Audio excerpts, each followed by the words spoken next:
Thank you all for joining us here at our forum.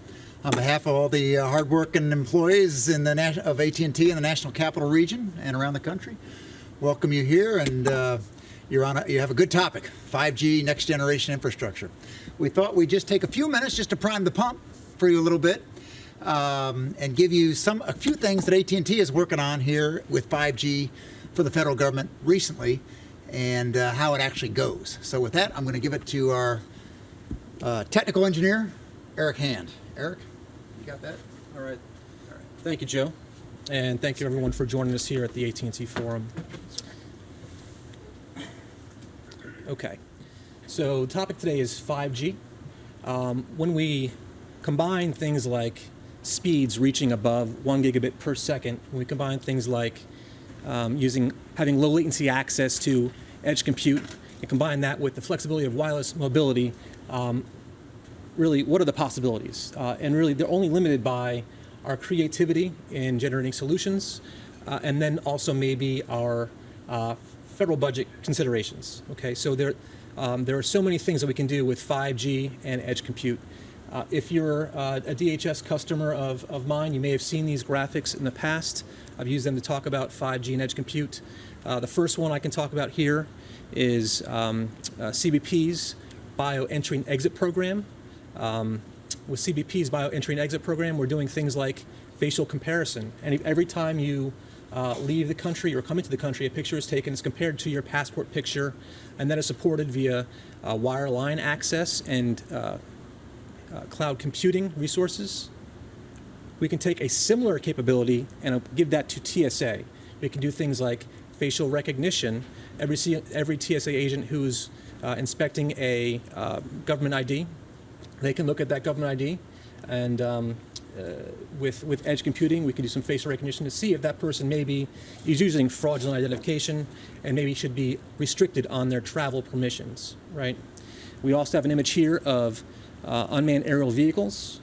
We can do things like autonomous flight with UAVs through 5G and edge computing. You also layer on top of that things like video analytics through AI and machine learning. You can identify things like people of interest. You can identify objects. You can identify weapons. All sorts of things can be done through video analytics, edge compute, low latency, and high bandwidth capabilities. Also, bottom right here, we have an autonomous vehicle that could also be outfitted with video capabilities and with low latency access to mech edge computing. You can also do the same things we just talked about with the UAVs. So the possibilities are limitless, only constrained by our own creativity. Another thing I wanted to talk about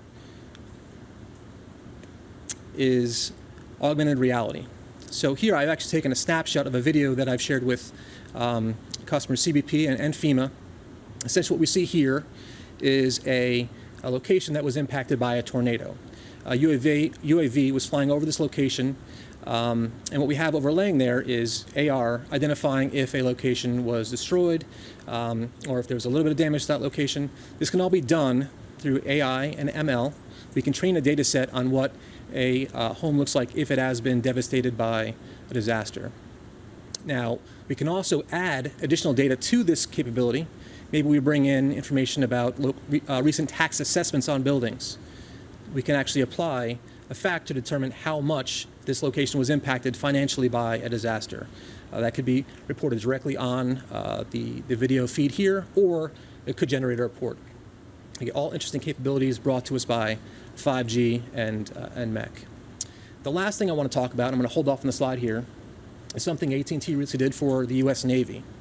AT&T deployed peer connectivity as a service. If you don't know, whenever a Navy ship comes to peer, it actually connects to the local area network via a fiber optic cable. That fiber optic cable features a T-FOCA connector. That's a tactical fiber optic cable assembly, and it is connected, disconnected, connected, disconnected every single time that ship leaves or enters port. Are fiber optics designed to be connected and disconnected that often? Really not. They should be polished, they should be tested and installed and left alone for the duration of their life cycle. So these T-FOCA connectors for the US Navy are really a target for AT&T to replace all those fiber optic last mile connections with 5G, 5G Plus, and MEC. So here is a diagram of what AT&T deployed for the U.S. Navy at San Diego, California, and Norfolk, Virginia. So on the left-hand side of the diagram, we actually are seeing the aircraft carrier, where AT&T installed 2 Cradlepoint wireless routers supporting 5G plus millimeter wave, 2 Wi-Fi access points, all connecting back to a core router on the ship. Okay? On the pier, AT&T installed 3 5G micronodes featuring millimeter wave and 4 Wi-Fi access points. Okay? When the ship comes into pier, immediately they have access to the 5G millimeter wave connectivity at greater than 1 gigabit per second speeds. And then for resiliency, for backup, in the event of some meteorological interference, the Wi-Fi access points kick in and also provide a comparable connection. Those access points, those micronodes connect back into AT&T MEC, where they have local cloud compute resources. That MEC also decides if data should traverse to the Navy LAN or make a left-hand turn and go out to the AT&T Mobility Core. Again, this PCAS solution was rolled out for the U.S. Navy at both San Diego and Norfolk, Virginia. We think that there are other applications throughout defense and homeland security where it could replace those tactical fiber optic cables, which again are often unreliable and really feature lower speeds than what the fiber was designed for. So we are targeting other customers for similar solutions, and obviously the Coast Guard could be an easy lift where we could apply the same type of solution because they also have those T-FOCA connectors and cable ties. All right. Thank you for joining us. Today's program was produced by the Homeland Security and Defense Forum and made possible by the support of our partners AT&T, Dell Technologies, Ericsson, and Intel.